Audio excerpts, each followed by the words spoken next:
Hey out there, YouTube, as promised, the follow-up for the Nitrous Express plate install, showing a little more detail as far as the wiring goes, how I wired up my throttle position switch, the throttle position RPM window switch, how I wired that up, where I hooked it up for the wiring underneath the hood, and I'll go through some of the features and like the setup and stuff for that.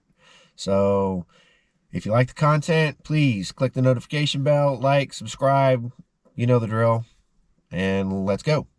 All right, so we've got the Nitrous Express window switch mounted in the glove box. I wanted it out of the way so it's not hanging out. You can't see it all the time.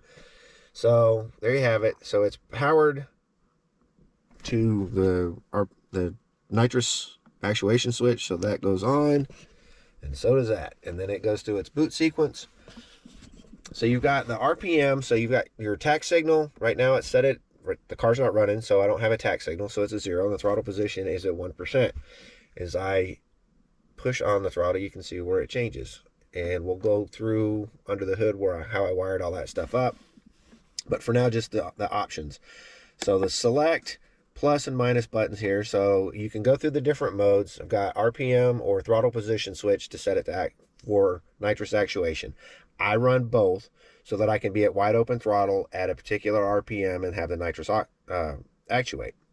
You can set it for, once I set it correctly, there's a nice little display of all the different options and screens. So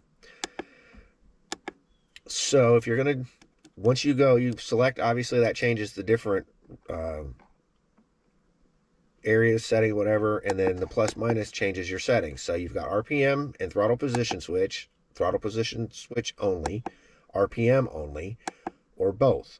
I run, like I said, I run both because I want it to be a wide open throttle, and I want the RPM or the nitrous to actuate between a set RPM. In my case, it's 3,000 to 6,200. So basically, once you get to set on, then you set your, push the buttons to set whichever you want your RPM to, whatever RPM you want the nitrous to actuate.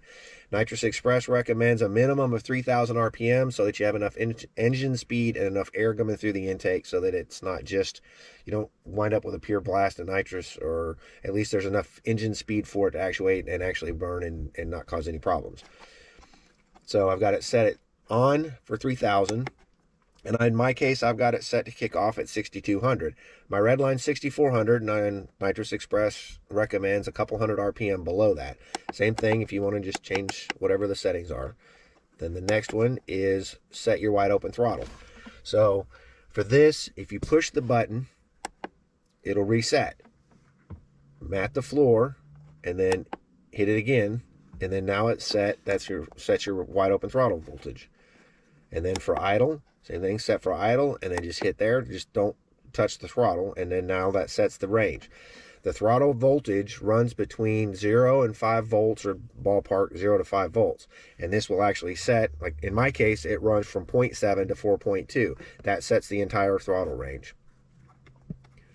Now for here, the throttle position, I've got it set so that when the throttle is at least 90%, it will open. And that's basically what Nitrous Express recommends for that. So 90% to or better, it will actuate the solenoids. And then now this here, normally open or normally closed, depending on how you wire up the relays, whether it's a normally open circuit or if the relay is wired in for normally open or normally closed. In this case here with this, the way I've got it set up, it sends a ground signal to the relay. So when this actuates, it grounds the relay, closes the circuit, and causes the solenoids to actuate.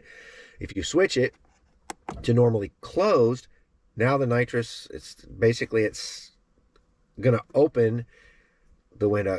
In this case here, if I do it this way, basically the way I've got it wired up, it's going to shoot nitrous from 0 to 3,000, and then from 6,200 and above. It will miss the window that I want. So we want to switch that back around so that it's normally open, and then this will close the circuit. The number of cylinders, it goes from 1 to 12, depending on how you've got it wired up. If whether it's a distributor or whatever. I'm coil on plug, so I just hooked it up to 1 cylinder. And you may have to adjust the number of cylinders, whether it's 1, 2, 4, 8, to get it to set. so that the RPM matches what the tag says. Like I said, I've got it wired up, coil on plug, and just onto one cylinder. It's hooked to the number 7 coil. So this gave me the closest reading. And then the ignition type, whether it's a distributor, coil on, or sorry, waste spark, or coil on plug. In my case, I'm coil on plug, like I said, so that's what I'll go here. Then the contrast, you can set how, you know, bright or dim you want the numbers to show, and then the backlight, how bright or dim you want the backlight.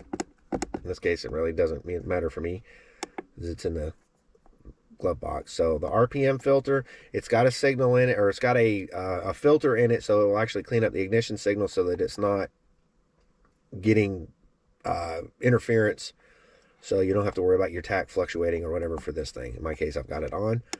And then to reset, just press and it'll reset it back to the factory defaults. So that's pretty much that as far as the options and features that you have in that. All right, so the wiring under the hood. Okay, so wiring under the hood, you've got your throttle body, and the throttle position switch is going to connect in here. I mean, this is the output. So this was fun to try to chase this down. So the plug here goes in under here, goes underneath the air intake and plugs in here.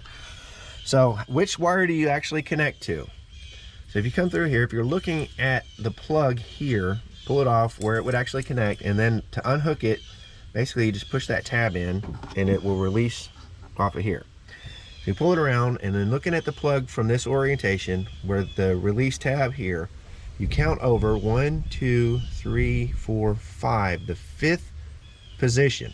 So in some cases, depending on the year of your car, it may be a different wire, but in my case, it's a brown wire, if you can make that out, brown wire with an orange tracer on it, or orange color, so it's the brown and orange. I've got a 2019 Challenger 1320 Scat Pack.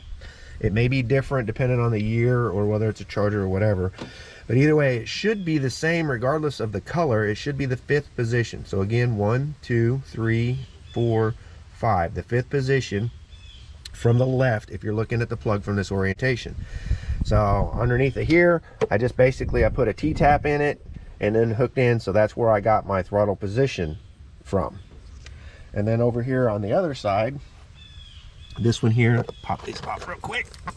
Oh, and we're having wonderful weather, so it rained earlier. So for here, come off of the coil. Now each one of these coils, if you'll look, on my case, they all have a blue wire or with a red tracer, or blue and orange or whatever. So each one of these, and then they also have a brown with a yellow. Each one of the coils has the brown with the yellow. So these are all, that's always going to be hot. You don't want to use that one. That's not going to get you any of the signals. So you need to tap into whichever other wire. If you look at them all, like I said, in my case, they're all brown. Each of the coils has a brown wire, yellow stripe. You don't want that.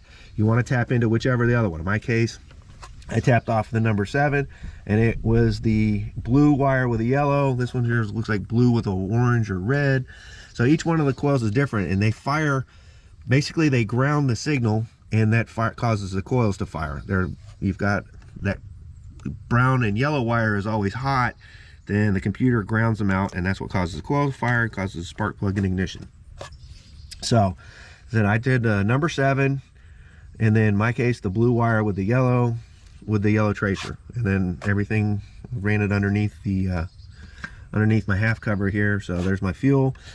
This here was an addition to the kit. I'm not sure if I don't remember if I showed that in the other video or not.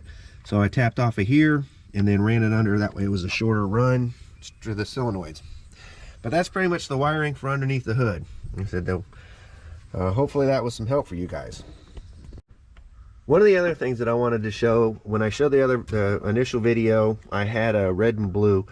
One of the problems with this fitting is a little bit different. The blow-off fitting is, it's different. It's got a nipple on it with 2 or 3 or 4 holes drilled into it. And that other fitting sit kind of close. So I wasn't sure, I didn't feel comfortable that I was going to get enough vent, if that thing vented, that it would give me enough flow without blowing anything off or causing any problems. So what I did is I got I think it was a 6 to 10 or maybe an 8 to 10 AN adapter. That's got a lot more room when I look down in there, there's a lot more room inside of there, so that if the burst disc does go, it'll let this stuff to vent out. And then I just made up a braided hose, run around here, tacked it through, and then it actually runs behind this panel here. This is and there's a trunk vent basically, I don't know, upside down here, but the trunk vent is here behind it. So the hose, when it vents through, the hose, if it blows and vents, then it'll just come out and then come behind this panel, and then that gets me out of the car like it's supposed to. So hopefully you guys found this video helpful. I wasn't able to find a lot of information out there on the internet as far as which wires to hook to and all that. So if you did find it helpful, please, please, please subscribe to the videos. We're going to be doing a lot more stuff with the car. There's going to be a little bit of racing coming up before the season's over with. So subscribe, like, and I'll see you guys later.